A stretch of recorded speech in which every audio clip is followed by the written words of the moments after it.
కుంగిపోయిన వంతెన ములుగు జిల్లా వెంకటాపురం మండలం యాకన్నగూడెం ప్రధాన రహదారిపై ఉన్నటువంటి వంతెన కృంగిపోయిందన్న విషయం తెలుసుకున్న ఆర్ఎండ్బి అధికారులు సంఘటనా స్థలానికి చేరుకొని ముందస్తు చర్యల్లో భాగంగా భారీ వాహనాలను నిలిపివేయడం జరిగింది.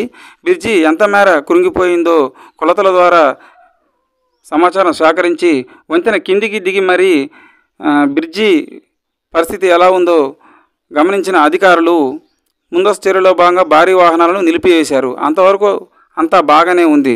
కానీ ఈరోజు వంతెనకు రెండు వైపులా గాడిని తవ్వి రహదారిపై రాకపోకలు పూర్తిగా నిలిపివేశారు. నిన్నటి వరకు చిన్న వాహనాలను అనుమతించిన అధికారులు ఈరోజు ఆ వాహనాలను కూడా నిలిపివేశారు. తీవ్ర ఇబ్బందులు పడుతున్న వాహనదారులు ఆర్ఎండ్బి అధికారుల నిర్లక్ష్య వైఖరి స్పష్టంగా కనపడుతుందని, నిన్ననే ఇన్స్పెక్షన్కు వచ్చిన అధికారులు సైడు రహదారిని నిర్మించకపోవడంలో ఆంతర్యం ఏంటని, ప్రజలను ముప్పతిప్పలు పెట్టాలనే ఆర్ఎండ్బి అధికారులు ఈరోజు పూర్తిగా రాకపోకలు నిలిపివేసి బ్రిడ్జికి ఇరువైపులా జేసీబీతో గాడిని తవ్వేశారని, ఏదైనా ప్రమాదం జరిగితే అంబులెన్స్లో పేషెంట్ కూడా వస్తే ప్రత్యామ్నాయ దారి కూడా లేదు, ప్రాణాలు పోవాల్సిందే.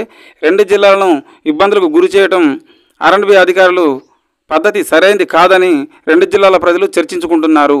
ఏది ఏమైనప్పటికీ వెంటనే సైడు రహదారిని నిర్మించి ప్రజలకు ఎటువంటి అసౌకర్యం కలగకుండా చూడాలని రెండు జిల్లాల ప్రజలు కోరుతున్నారు.